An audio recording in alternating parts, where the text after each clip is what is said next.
भारत में चूड़ियों के लिए फेमस फिरोजाबाद शहर में आखिर यह चूड़ियां कैसे तैयार की जाती है? फिरोजाबाद भारत की एक ऐसी लोकेशन है जहां पर पूरी दुनिया में सबसे ज्यादा चूड़ियों का काम होता रहता है और यहीं से बनने वाली हर तरह की कांच की चूड़ियां पूरे देश के अलग अलग हिस्सों में सप्लाई की जाती है। लेकिन इन खूबसूरत रंग बिरंगी चूड़ियों को बनाने के लिए जिसकी आवश्यकता होती है वो है कांच। लेकिन कांच से डायरेक्ट चूड़ियां नहीं बनती, बल्कि पहले हमें इस कांच को भी फैक्ट्रीज में बनाना पड़ता है। यहाँ पर रेत का एक बड़ा सा पहाड़ खड़ा रहता है जिसे इन मजदूरों के द्वारा छानने का काम किया जाता है। जब एक बार यह मिक्सचर तैयार हो जाता है तो इसे एक हैंडल वाले दूसरे औजार की मदद से थोड़ा थोड़ा करके भट्ठी में लेकर जाया जाता है। यहाँ आप भट्ठी को देखकर ही अंदाजा लगा सकते हैं कि ये जब दिखने में इतनी बड़ी है तो इसका टेम्परेचर कितना ज्यादा रहता होगा। भट्ठी में इस मिक्सचर को पकाने का काम लगभग 10 से 12 घंटों के लिए किया जाता है और इसके बाद बारी आती है इस पके हुए मिश्रण को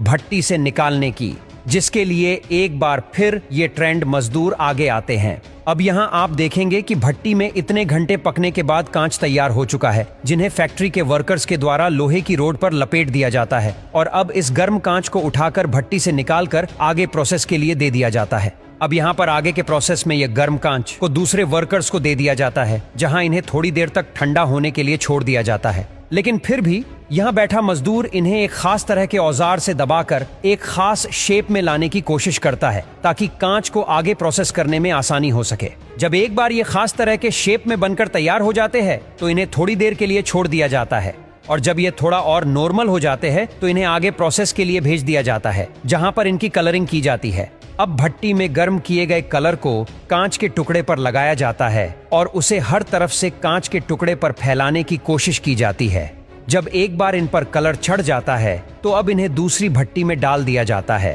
ताकि इस पर लगा कलर अच्छे से पक जाए। यहाँ पर कई अलग अलग तरह की अलग अलग रंगों की चूड़ियों को बनाने के लिए अलग अलग भट्टियां होती है, जिनमें हमें जिस कलर की चूड़ी बनानी होती है उस कलर की भट्टी में कांच के इन टुकड़ों को डाल दिया जाता है, जिस पर कलर चढ़ाने का काम किया जाता है। जब एक बार इन पर कलर की लेयरिंग हो जाती है तो अब इन कांच के टुकड़ों को एक भट्टी में डाला जाता है, जहां पर यह कांच के टुकड़े पिघलते हुए एक रस्सी के रूप में लोहे की इस मोटी रोड पर निकलते जाते हैं और यहां से हमें हमारी चूड़ियों का थोड़ा थोड़ा शेप मिलने लगता है। इस पर लिपटते टाइम तो यह कांच काफी गर्म होते हैं, लेकिन धीरे धीरे करके यह ठंडा भी होने लगता है और लोहे की रोड पर लिपटता रहता है। जब एक बार यह लोहे की रोड पर पूरी तरह से लिपट जाता है तो इसे अब रोड से उतार लिया जाता है और निकाल कर रख लिया जाता है। आगे की प्रोसेस में इसे एक वर्कर के द्वारा ब्लेड चलाकर एक दूसरे से अलग कर दिया जाता है और दूसरे वर्कर को